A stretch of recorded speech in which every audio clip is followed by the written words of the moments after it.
Сәлам шаяннар, бүген бездә кунакта Казандагы 11-нче татар гимназиясенең башлангыч сыйныф укытучысы Хәсәнова Энҗе Рафаэль кызы. Исәнмесез, Энҗе апа, хәлләрегез ничек?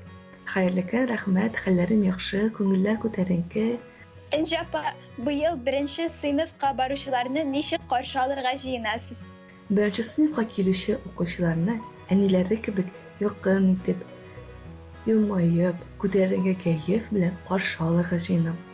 Энҗе Рафаэловна, сез дәресләрне ничек оештырасыз? Һәрбер дәрес укучыда кызыксыну уятырга тиеш. Шуны истә тотып, дәресләремне иҗади эш белән башлыйм. Укучыларга көтелмәгән сюрпризлар ясарга яратам. Дәреснең максатын, бурычларын төгәл куям. Дәресләремне уен белән алып барам. Укучыларга рольле уеннар бик ошый. Мәсәлән, ашханәдә, кибеттә, өйдә кебек уеннарны бик яратып уйныйлар. Минемчә, дәресләр бер-берсенә охшаш булмаска тиешләр. Димәк, сезнең дәресләрегез бик күңелле уза. Менә 1-нче сыйныфка баручы бала компьютерда һәм телефонда көненә ничә сәгать утырырга тиеш? Беренче сыйныфта укучы бала компьютер каршында тоташтан 15 минуттан артык вакыт утырырга тиеш түгел. Бу шөгыльне ул саф һавада, физик күнегүләр, хәрәкәтле уеннар белән бергә чиратлаштырырга тиеш. Менә укучылар белән уртак тел табу өчен укытучы нинди булырга тиеш? Укучылар белән уртак тел табу өчен аларга якын булырга, индивидуаль иҗади килергә, пөхтә, сабыр, юмарт, кыю булырга, чын дус булырга. Аларны чын күңелдән яратырга кирәк. Энҗе апа, башлангыч сыйныфка укырга баручылар нәрсә белергә тиеш? Беренче сыйныфка килүче укучыларның хәреф белү белмәве, укый белү белмәве иң мөһиме түгел. Укучы уңа хәтле саный белергә, ел фасылларын, табигать күренешләрен аера белергә тиеш.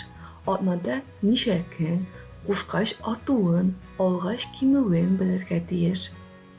Хәзерге заманда алай ярамый дигән төшенчәне укучы белергә тиеш. Шулай да балалар шактый күп әйбер белергә тиеш икән. Сез укытканда гаджетлар куллануга ничек карыйсыз?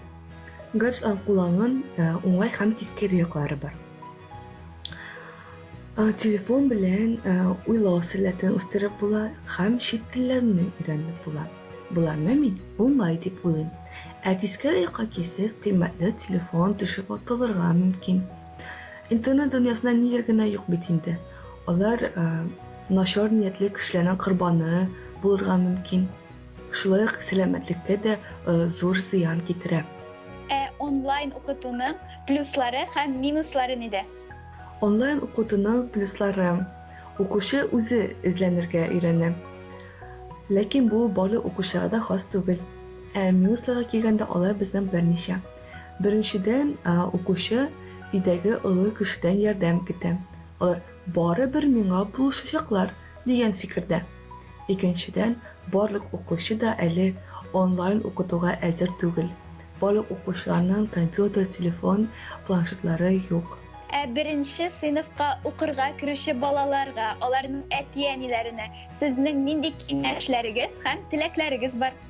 Беренче сыйныф укучыларына әйтәсе килгән теләгем: сау сәламәт булыгыз. Сыйныфташларыгыз белән тату булыгыз. Мәктәптә йөгермәгез. Тәртипле булыгыз. Тырышып укырга һәм матур язарга.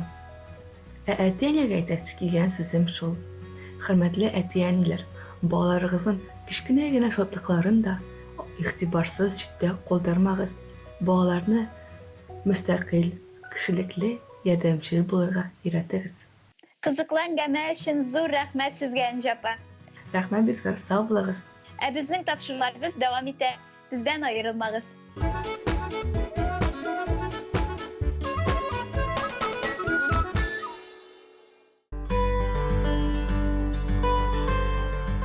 Тырышлык җирдә ятмый.